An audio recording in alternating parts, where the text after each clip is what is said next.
You're listening to the Ordinary Vegan Podcast, where we teach you everything you need to know about adopting a plant-based diet full or part-time. Our goal is to empower you to live a long and healthy life. You can find today's show at ordinaryvegan.net or on iTunes. If you have any questions, please send an email to questions@ordinaryvegan.net. Hello, friends, and welcome to Ordinary Vegan. My name is Nancy Montori, and this is my new labor of love and 7th podcast. If you're tuning in for the first time, I advocate a plant-based diet for health and wellness. A plant-based diet consists of unrefined or minimally refined plants. It's a diet based on fruits, vegetables, whole grains, legumes like lentils and beans, and healthy fats like nuts, seeds, and avocado.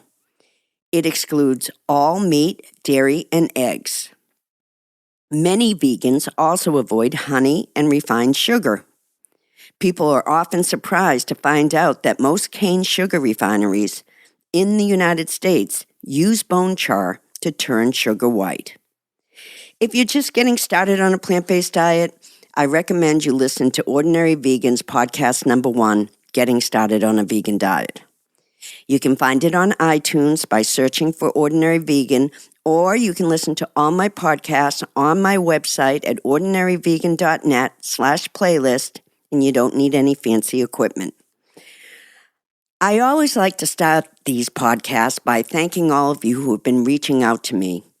There are a lot of questions about beginning a vegan diet, and I thought I would start with answering a question from Barbara. Yes, I am going to be starting my new lifestyle eating as a vegan. But I live in a small town and the shopping is very limited here. There's only 2 stores, Bilo and Food Lion, and I don't feel like they would have the food items that I would need to start this new lifestyle. Can you give me some suggestions? And no, I cannot order food online because I'm on a fixed budget. Thank you. Hi, Barbara, and thanks for reaching out. I get this a lot. You don't need any fancy food to begin a vegan diet. All you need are grains, legumes, vegetables, fruits, and healthy fats like nuts, seeds, and avocado. As a matter of fact, I recommend that you try to keep your plant-based diet as whole-based as possible. What I mean by that is don't start eating a lot of processed vegan foods. They can be just as unhealthy as non-vegan processed foods. I know some people need foods to mimic the texture and taste of chicken or steak to help them over the hump, and I understand that. And some of those processed foods only have a few ingredients and can be healthy. But when you start out, I recommend keeping it as clean and as whole as you can. Think of your plate cut into fourths. Each meal should include a legume, like beans or lentils, a grain, like brown rice or quinoa, a vegetable, load up on the vegetable, anything goes, and fruits. And then have a side of healthy fats like nuts and seeds. Most of these food elements can be used in a stir-fry, a pot of soup, or just a beautiful plate of clean, healthy food. All grocery stores carry grains, legumes, fruits, vegetables, nuts, and seeds, so don't worry about finding a fancy store like Whole Foods. I also recommend frozen organic vegetables and fruits, which are equally as healthy and also easy to find. Hope that helps, Barbara, and congratulations on making the leap to a plant-based diet. You are an inspiration to all of us. I also received a question from a girl named Sue from Michigan. Hi, Nancy. This is Sue from Michigan. I wanted to tell you that I made the amazing portobello mushroom and gravy recipe. Love, love, love it. Just a quick question. Do you have a recipe for the coconut whipped cream? I kind of looked around your site and couldn't find it, but I'm interested in making the scones, the strawberry scones for Easter. So if you do, we greatly appreciate it. Thank you. Bye now. Thanks for reaching out, Sue, and thanks for your kind words. This is perfect timing to go into Ordinary Vegan's plant-based kitchen and whip up a batch of decadent and delicious vegan whipped cream. Here is what you need. 1 can of coconut milk, usually they're about 13 to 14 ounces, 1 teaspoon of vanilla, and 3 teaspoons of sugar or maple syrup. And here's what I did. When I bought that 13-ounce can of unsweetened milk, I made sure it was full-fat, unsweetened coconut milk and made sure it didn't contain guar gum. For some reason, guar gum, spelled G-U-A-R gum, doesn't whip as well. That information must be getting around because I actually bought a brand that was labeled no guar gum. It was also labeled 17 to 19% fat, unsweetened, GMO-free, organic, and there was no BPA in the can. What more could a healthy plant-based girl ask for? So all I did was refrigerate that can of coconut milk overnight. I also placed the metal mixing bowl and the beaters in the freezer approximately an hour before making the vegan whipped cream. I find that you get a better whip when your bowl and beaters are cold. Then, remove the can from the refrigerator and open the can of coconut milk without shaking it. Scoop out the coconut cream solids into the cold mixing bowl with no liquid. You can save the coconut liquid for a smoothie overnight, oats, or chia pudding. Then, beat the coconut cream using the electric mixer with the chilled beaters on high until stiff peaks form.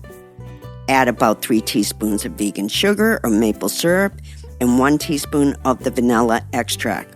Beat it another minute, taste, and add more sweetener if needed. Mine was perfect as is. Now, try not to gobble up the whole thing because it is delicious.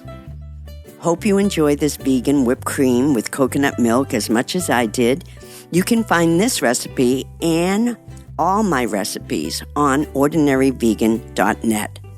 And make sure you sign up for all my free recipes and you won't miss a thing. Now, I would like to answer one more question. I have received a lot of emails from people anxious about committing to a plant-based lifestyle right now because they have too much on their plate. Pardon the pun. There was this beloved mythologist and author called Joseph Campbell. Mr. Campbell always encouraged people to discover what excites them and make that the basis for their personal journeys. He said, letting go of the life we planned so as to have the life that is waiting for us. I love that quote because that is exactly what happened to me when I became vegan.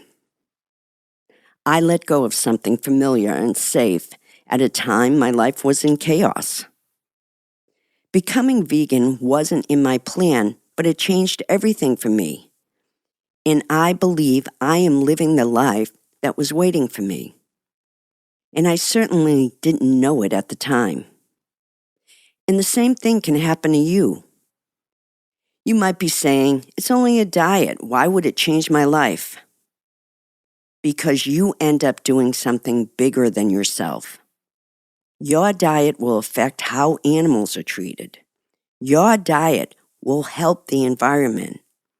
When your food choices extend beyond you, your energy changes. And when the energy in your life is positive and compassionate, it affects everything you do.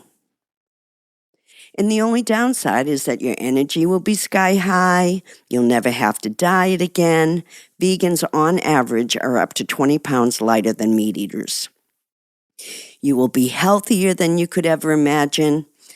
I personally spent a good portion of my life taking medication for diseases like high cholesterol, After only 3 months on a plant-based diet, my cholesterol went from 240 to 146, and I no longer needed medications.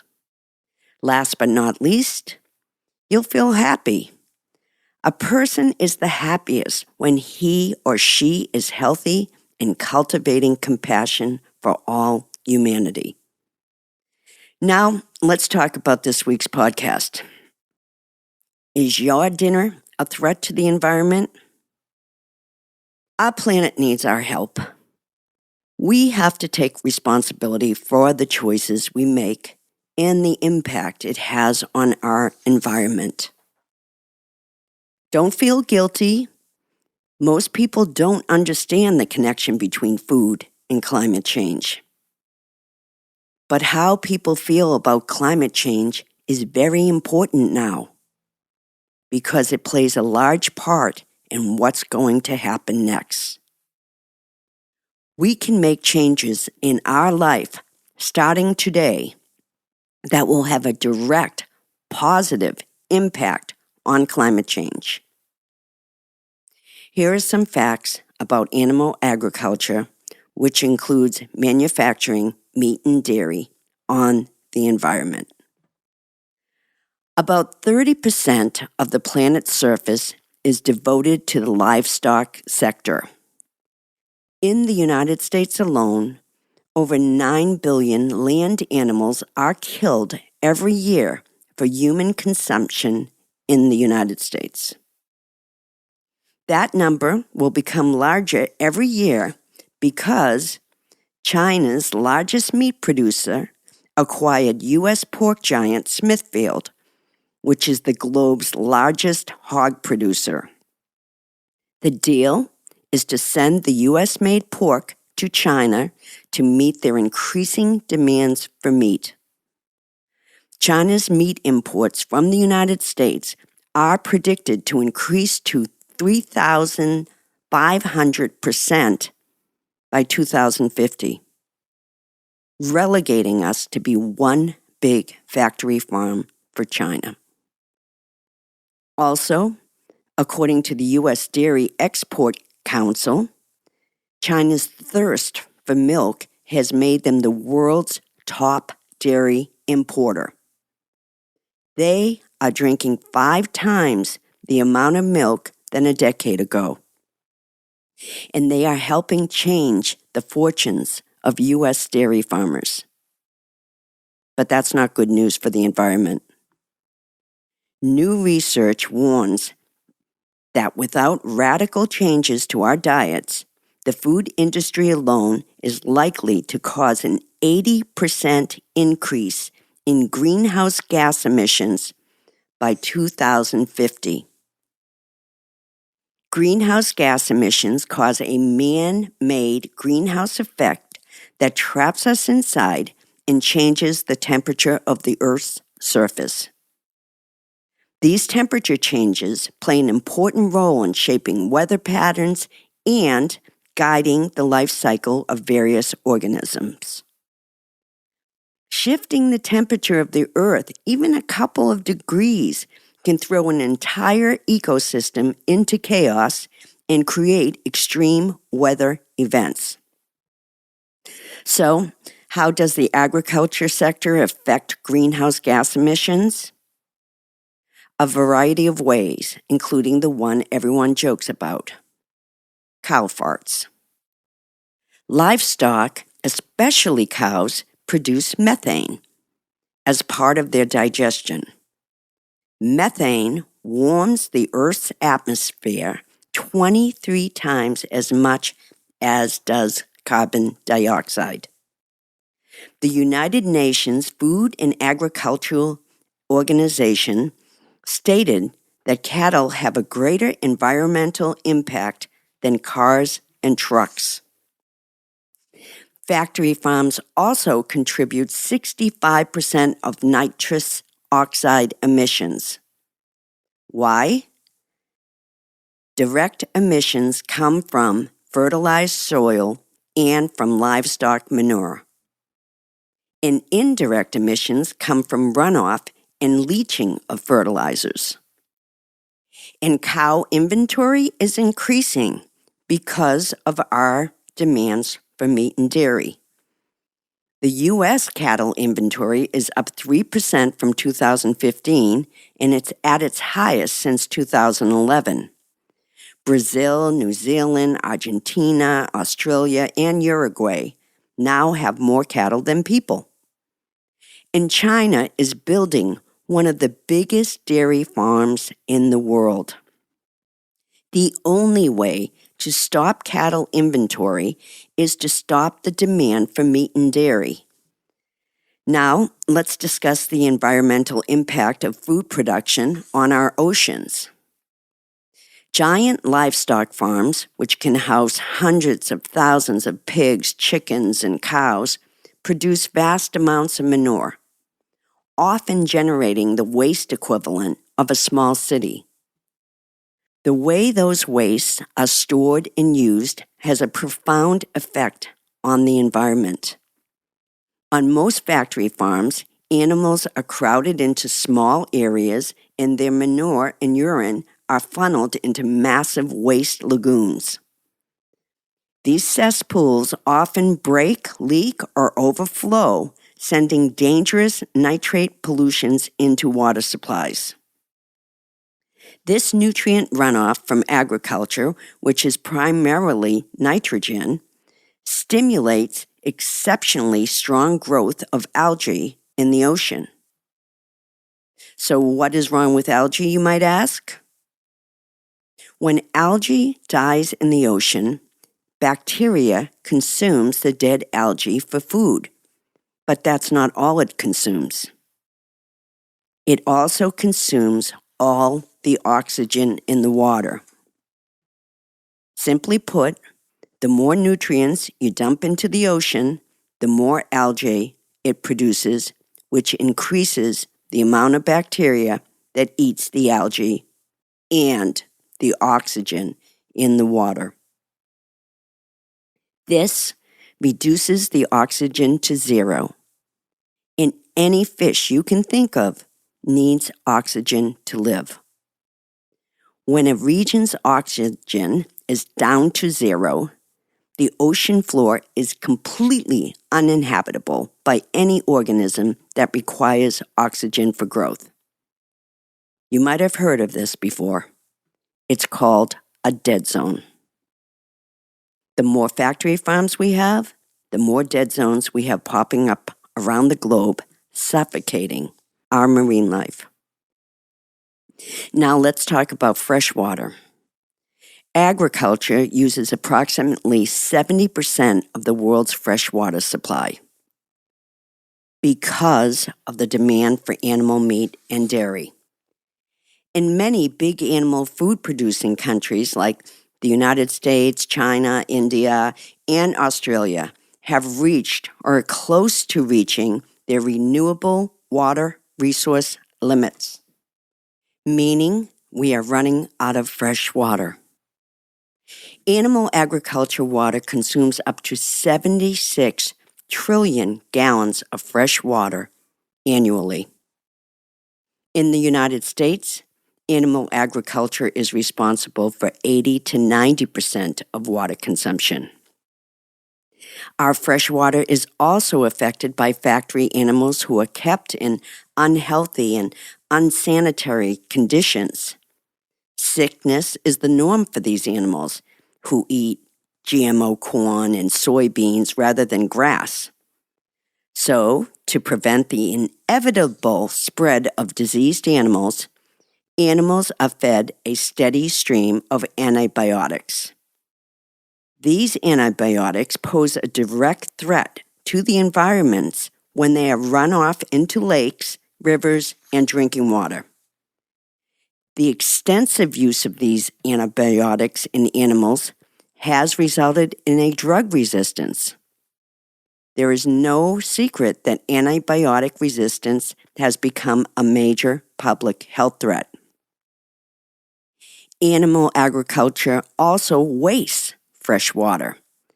The main causes of wasteful and unsustainable water use are leaky irrigation systems and the cultivation of thirsty crops not suited to the environment to feed animals.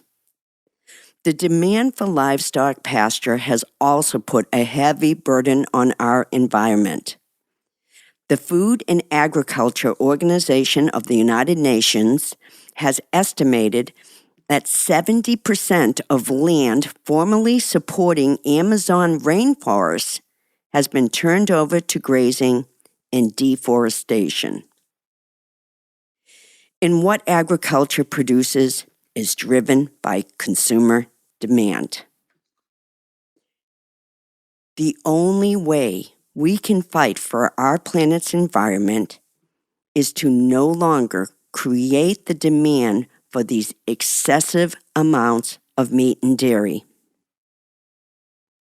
On March 22, 2016, a new study was published in the Proceedings of National Academy of Sciences.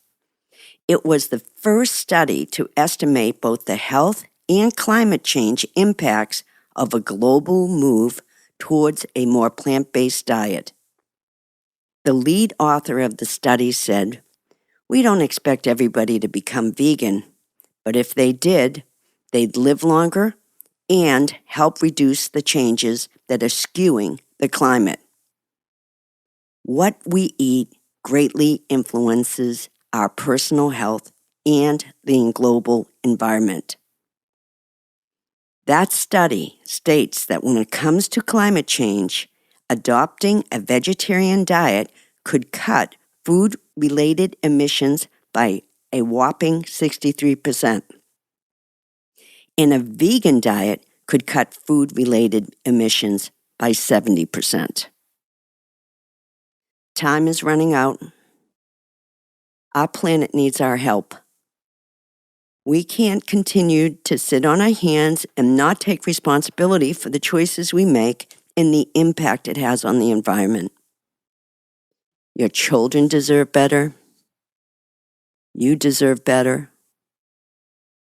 And I'll leave it at that. Thanks for joining us today.